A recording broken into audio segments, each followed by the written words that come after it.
Assalamualaikum. Sekrek, waalaikumsalam. Silakan masuk Ibu, silakan duduk. Ibu, untuk menjaga privasinya saya akan menutup sampiran dan pintu terlebih dahulu ya Bu ya. Menutup sampiran, menutup pintu. Selamat pagi Bu, perkenalkan nama saya Bidan Dwi ya Bu ya. Dengan Ibu siapa Bu? Dengan Ibu Novi. Usia berapa Bu? Usia 23 tahun. Ada yang bisa saya bantu Bu? Ada. Keluhannya Bu? Ya. Saya sakit kepala selama malam-malam. Ya, sebelumnya Ibu apakah pernah mendengar atau mengetahui tentang penyakit sifilis itu Bu? Belum pernah. Ya, kalau belum pernah saya akan menjelaskan ya Bu ya, maksud dan tujuannya ya Bu ya. Maksud dan tujuannya itu agar Ibu itu mengetahui penyakit sifilis itu sendiri dan penanganannya ya Bu ya. Dan saya akan menjelaskan pengertian dari penyakit sifilis tersebut ya Bu ya. Penyakit menular seksual yang ditandai dengan adanya lesi primer, kemudian diikuti dengan erupsi sekunder pada area kulit, selaput lendir, dan juga organ tubuh. Selanjutnya saya akan menjelaskan penyebab sifilis, yaitu bakteri Treponema pallidum. Selanjutnya saya akan menjelaskan klasifikasi sifilis, yaitu yang pertama ada klasifikasi sifilis primer 10 sampai 90 hari, biasanya ditandai dengan adanya ulkus atau lesi bernanah primer di tempat infeksi. Lesi tersebut biasanya tunggal berisi cairan berulen yang mengandung bakteri Ciprocata dan sangat infeksius.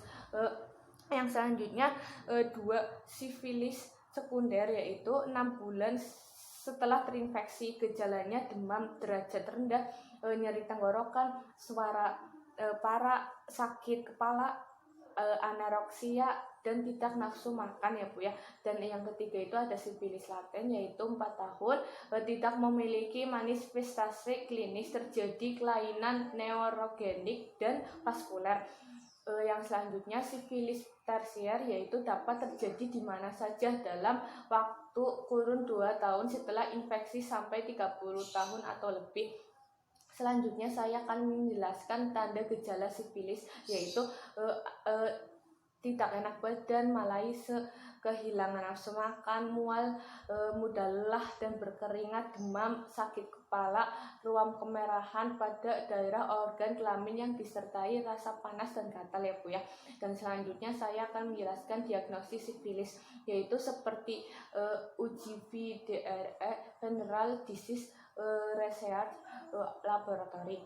Dan selanjutnya ada EPR, Rapid Plasma Regin.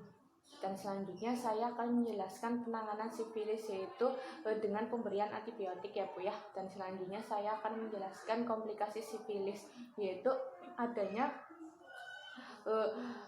benjolan kecil yang bisa tumbuh pada hati, tulang, atau organ lain dalam akhir sifilis. Dan sifilis tersier, neosifilis, dan sifilis kardiovaskuler, sifilis konjenital.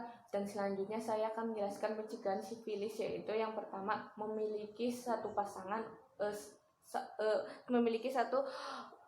saat berhubungan seksual, memiliki riwayat berhubungan harus mengetahui riwayat penyakit pasangan dan menggunakan kondom saat berhubungan seksual, dan memeriksakan penyakit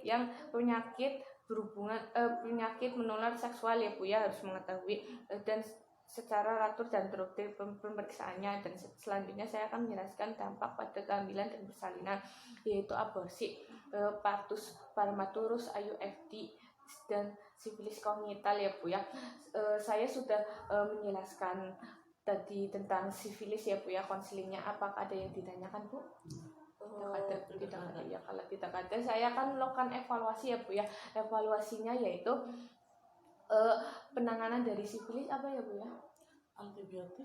Iya, pemberian antibiotik ya. Iya. Tadi ibunya sudah paham ya Bu ya. Kalau sudah paham, terima kasih ya Bu ya atas konsultasi pada pagi hari ini. Bila ada apa-apa, Ibu bisa langsung menghubungi saya atau ke klinik saya saja ya Bu ya. Terima kasih. Assalamualaikum.